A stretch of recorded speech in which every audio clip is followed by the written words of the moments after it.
Hello mga loves! I want to share one experience kahapon. Kasi sinamahan ko yung youngest daughter ko sa biometric niya doon sa immigration ng Australia. So naglakad lang kami kasi nga hindi pa namin master yung scooter. At 10:20 AM yung biometric niya, muntik na kaming malate. Kaya mabilis yung lakad namin, as in hindi talaga ako makahinga. As in, napuputol na yung hininga ko mga loves. Tapos habang naglalakad kami, may nadaanan kaming market. Kaya gusto ko talaga yung mamalingki ba, dahil dito more on groceries lang yung ginagawa namin. Gusto ko ma-experience din na yung parang may palingki rin ba na sila dito kagaya ng sa Pinas. Kaya nakita namin, babalikan namin yun today.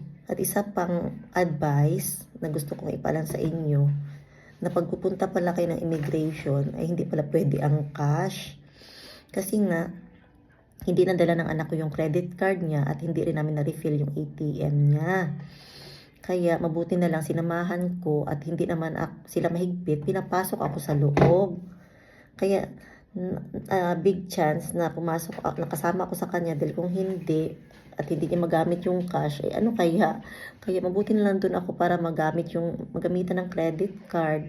Kaya yan ang isa kong sa inyo advice, para kung may plan kayong ganyan ay alam na ninyo. Hindi kasi sabay yung biometric namin, hindi kasi kami nagkasabay ng biometric na tatlo ng kuya niya.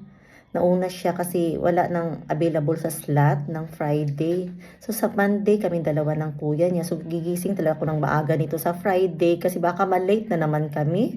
At hindi naman ako makahinga sa pagtakbo.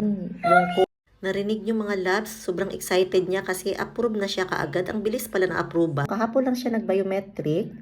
Tapos na-approve na kaagad. At mabuti na lang nag-biometric kami kasi hindi namin chinek yung email, na doon na pala sa email na yun, yung schedule ng biometric 15 days lang.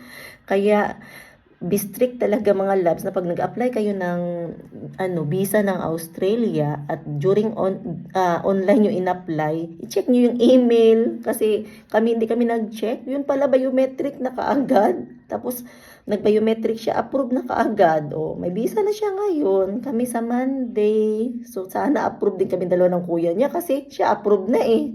Na-late kaming dalawa.